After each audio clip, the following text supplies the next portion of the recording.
Senator DeFrancisco. The debate is closed, is that correct? That is correct. I'd like to lay the bill aside temporarily, and then because we have a higher education meeting that has to be called for the floor right now. So could we set aside the non-controversial calendar and lay this bill aside temporarily? We will lay the bill aside and the controversial calendar aside temporarily. And, excuse me. And you're calling for a meeting of the Higher Ed Committee, is that correct? Yes, in room 332, there's a video interview that's being conducted in there precisely at 3:30 of the former Lieutenant Governor, so we had to adjust our schedule. So the leader is calling for an immediate meeting of the Higher Education Committee in room 332. The calendar will be temporarily laid aside. The debate has been closed on this particular bill, and the Senate will stand temporarily at ease. Senate will stand at ease.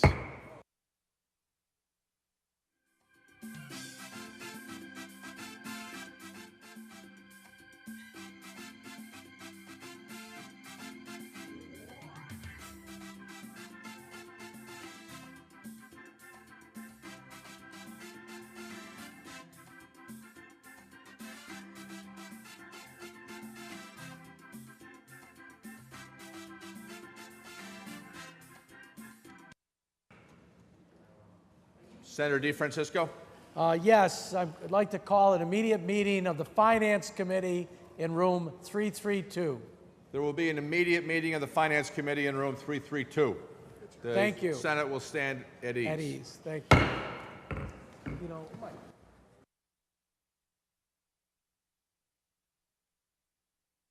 Senator DeFrancisco.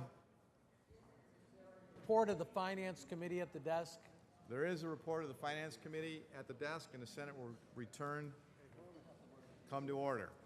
The Secretary will read. Senator Young from the Committee on Finance reports the following nomination. As trustee of the State University of New York Board of Trustees, Robert J. Duffy of Victor. Young. Thank you, Mr. President. I rise to move the nomination of Robert Duffy as trustee of the State University of New York.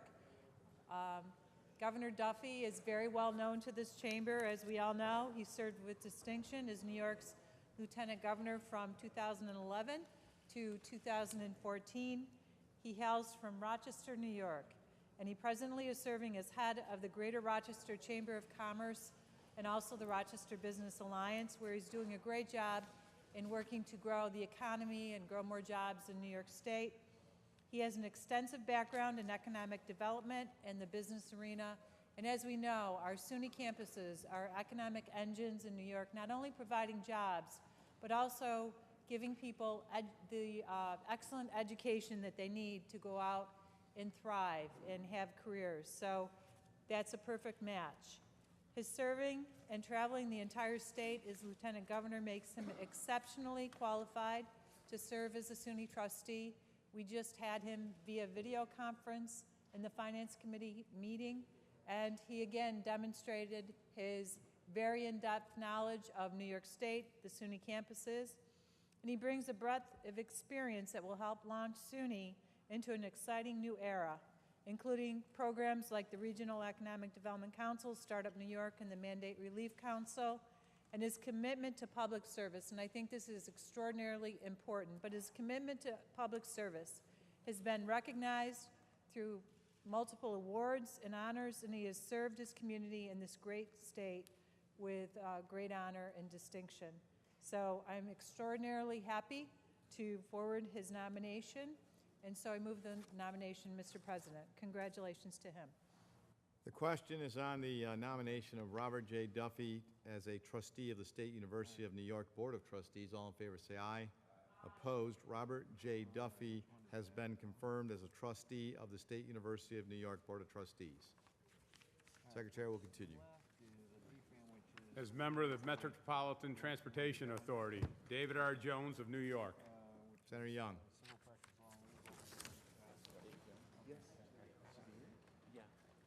Very much, Mr. President. I rise to put forward the nomination of David R. Jones as a member of the Metropolitan Transportation Authority.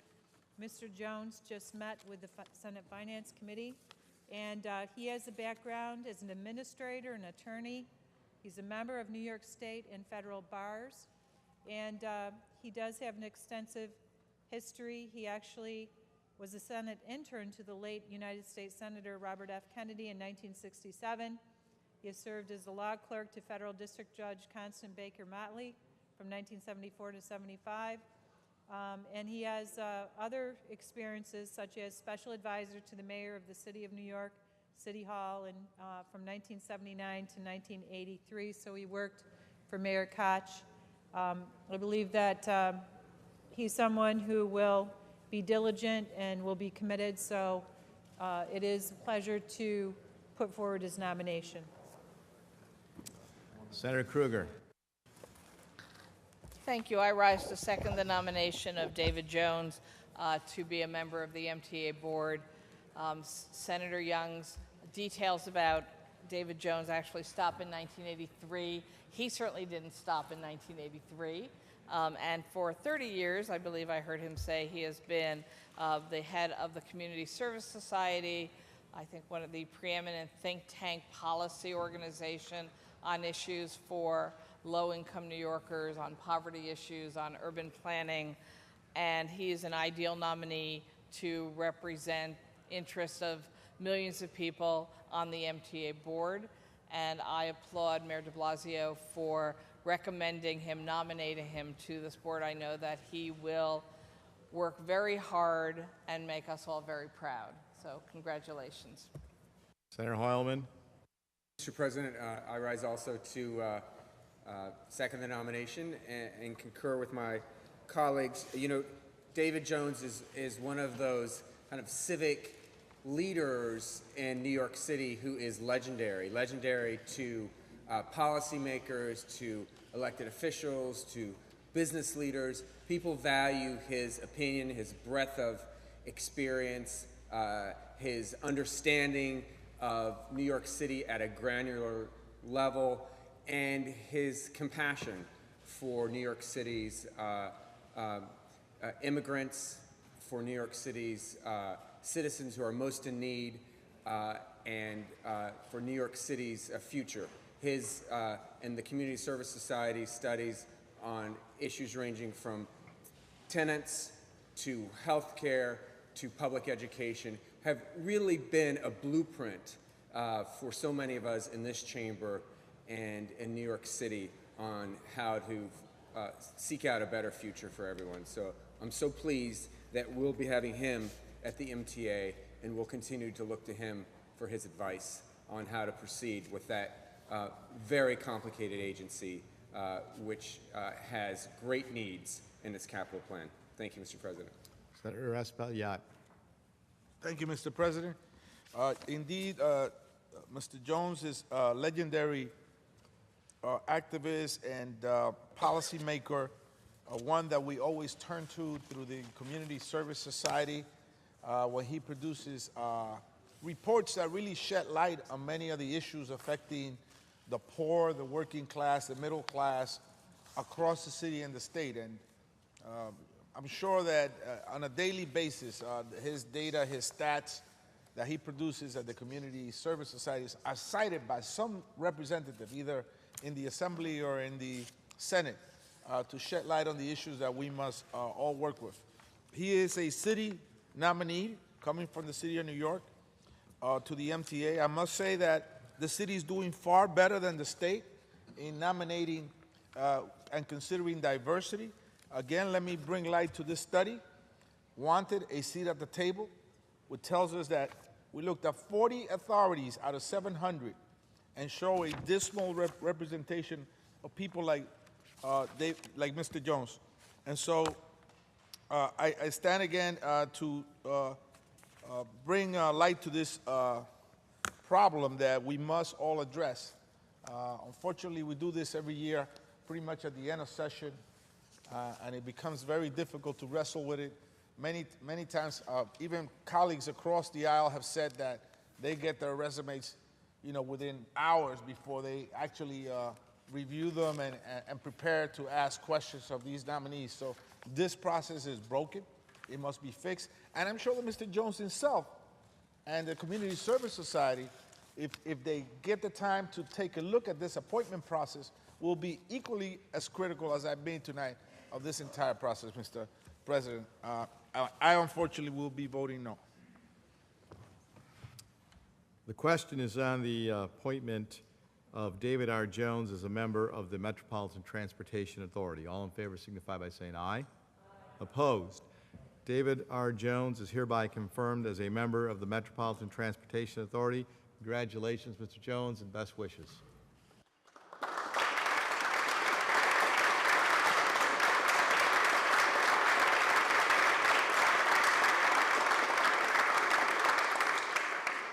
Secretary will read. As members of the Minority Health Council, Susan C. Scrimshaw of Troy, Honora Reed Rose of Fairport.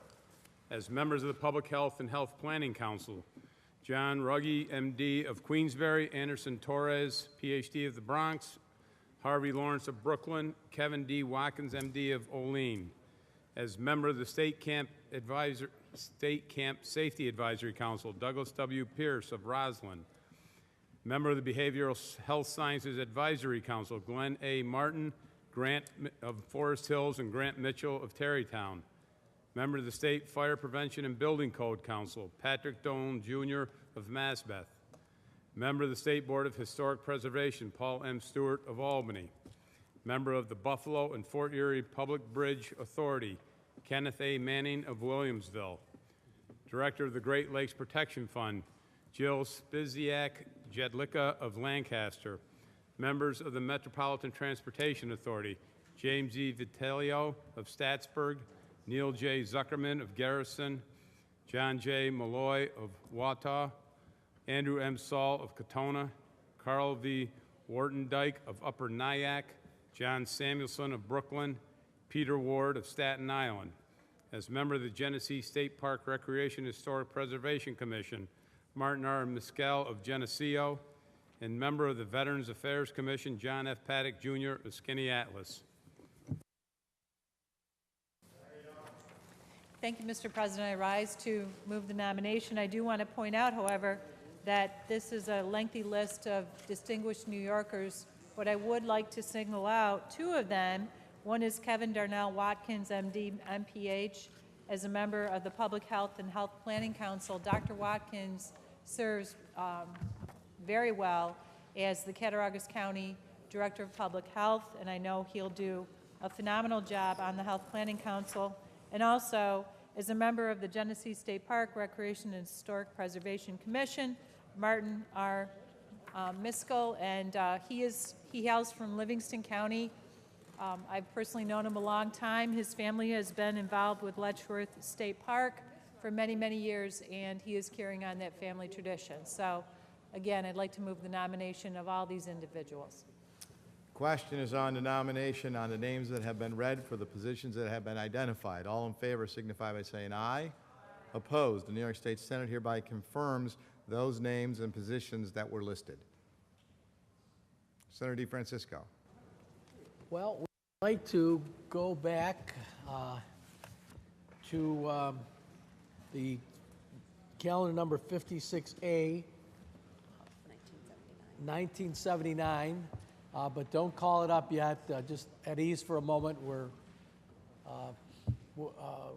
waiting for something important.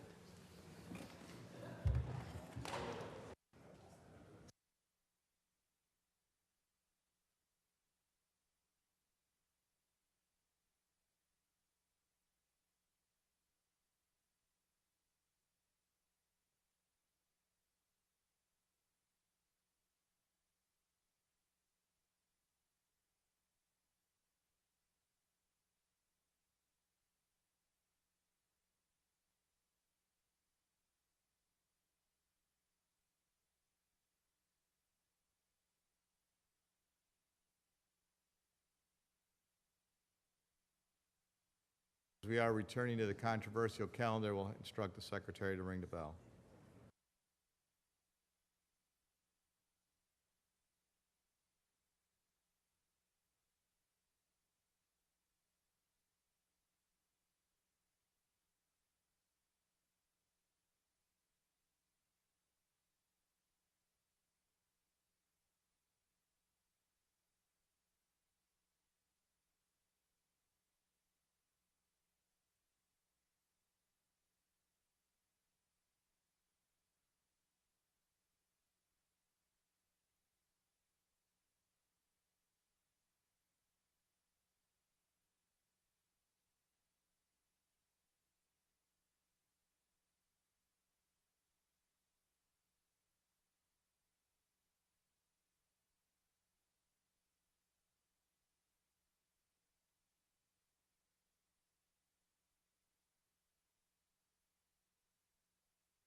Senator DeFrancisco.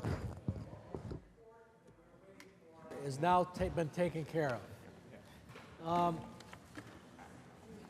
Did you call the bill yet? Would you please do so? Yes, we're going to call calendar number 1979. Secretary will read.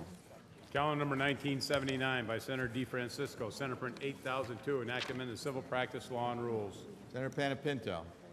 Mr. President, I have some questions on the bill for the sponsor. Will the sponsor yield? Senator DeFrancisco, do you yield? Yes, I do. Can I have just a little order in the chamber? And there's not a lot of us here, but at least we can make it quiet so we can hear the two members. Mr. President, Panapinto. Mr. President, through you, could the sponsor explain the logic behind the proposal of this bill? Yes. Basically, tobacco litigation has traditionally, in view of the love that the general public has for tobacco, the industry, usually when there's a successful verdict, it's usually a verdict that is in a lot of figures as far as the number is concerned. And as we know, the main settlement that was reached many years ago requires the tobacco companies to pay a certain amount of dollars to the counties and to the state. And that settlement, we want to keep those dollars coming in. If on appeal, when a litigant wins a substantial verdict, in many instances, as you well know, sometimes there's punitive damages and the like. In many instances, those verdicts are reduced. What we want to do is to strike a balance as to what bond amount would have to be issued and paid for by the tobacco company in order to secure payment of whatever the ultimate payoff is. This bill limits the amount of that bond to $250 million. The logic is we don't want the tobacco companies to have insufficient assets not to be able to post the bond. Then their individual assets can be gone after to take care of the ultimate verdict, which is probably going to be a lot lower than the verdict was. And the point is, we want to make a reasonable bond to protect whatever the verdict may be, but we don't need to put tobacco companies out of business because we'll lose the revenue that each of the counties have been receiving.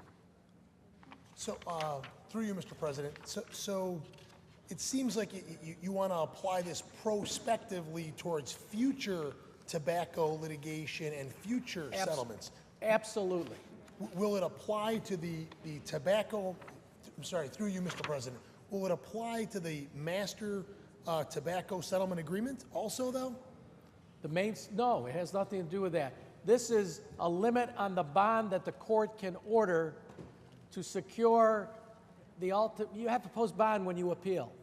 So this is a limit on what they would have to pay, the bond that they would have to get, $250 million, and the cost that it would be for that bond to be posted.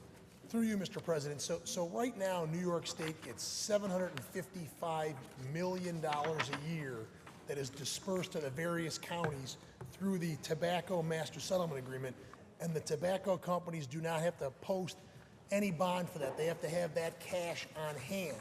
This legislation would not affect the master tobacco settlement money. Absolutely not. Okay. And that's why we just want to make sure they have the wherewithal to continue making those payments rather than posting substantial bonds and paying for it, having to have a certain amount of assets. So that's the reason. So through you, Mr. President, see, you're actually, this bill then would encourage other people to be suing tobacco companies for their punitive behavior and limit their, not limit their recovery, but make sure we didn't make them insolvent. No, not really. They can sue for whatever they want. The verdict can be whatever it wants. This is just when the losing party, in this case the tobacco company, wants to appeal, there's got to be a bond posted. That's by law. We're just saying we don't want to have the bond excessive so these payments stop under the existing settlement. So we're limited at $250 million, which is substantial money anyway. Okay, through you, Mr. President. Do you have an assembly co-sponsor on the bill, or is there an assembly same as? There is not. Once again, hope springs eternal, and hopefully people will understand. You know why it's important?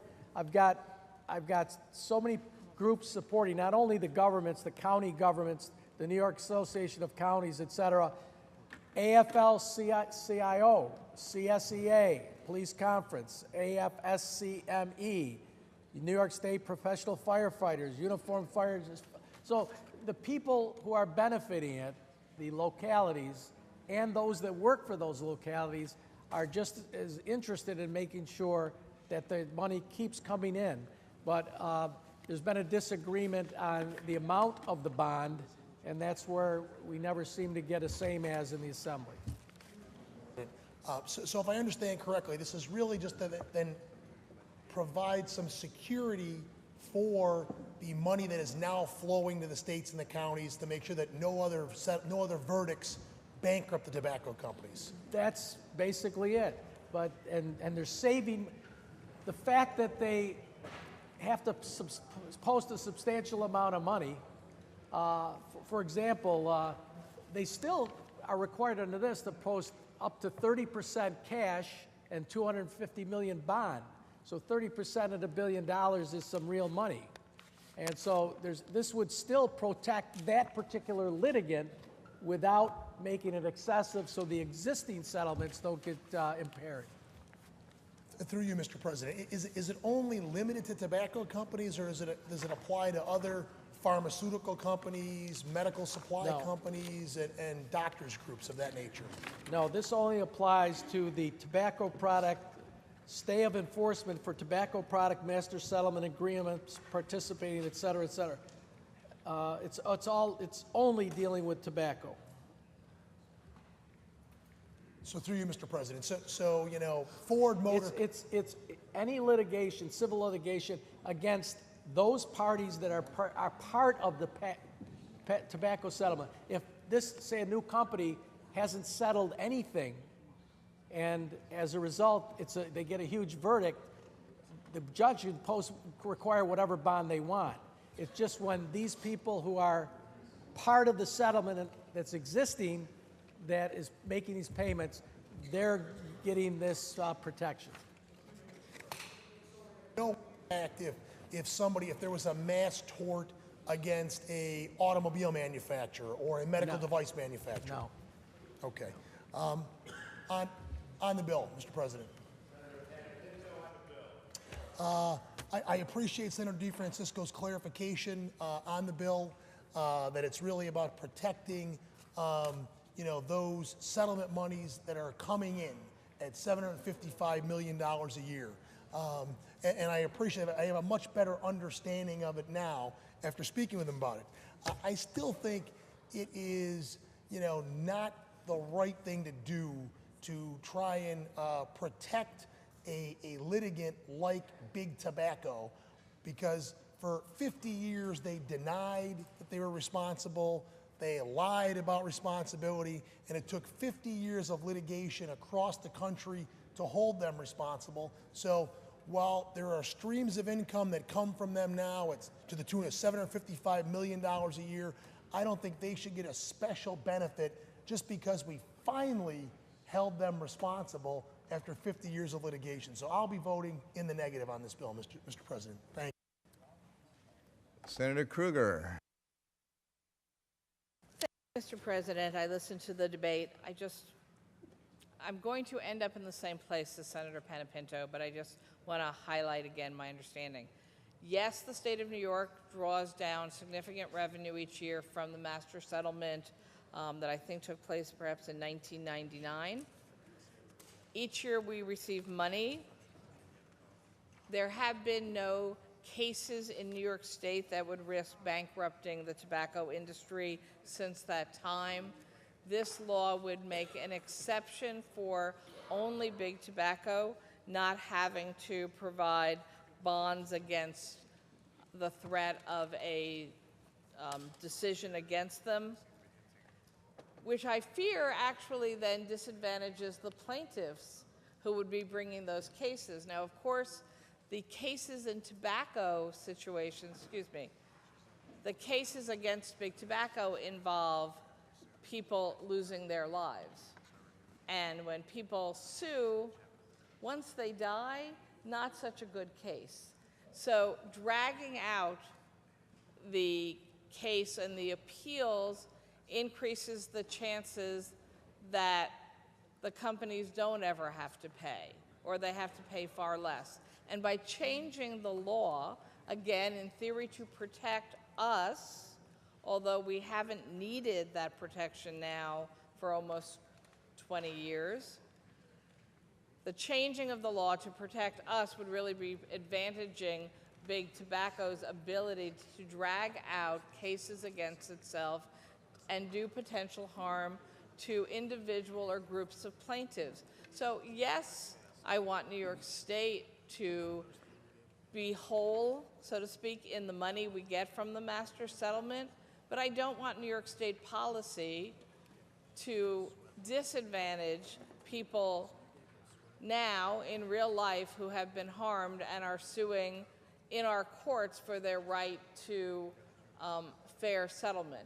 And so I do believe that making an exception in normal law for big tobacco with this bill, while it may make us a little more secure, although again, it hasn't been a problem since 1999, we would be doing immediate harm to other cases of plaintiffs that may be going through the courts right now.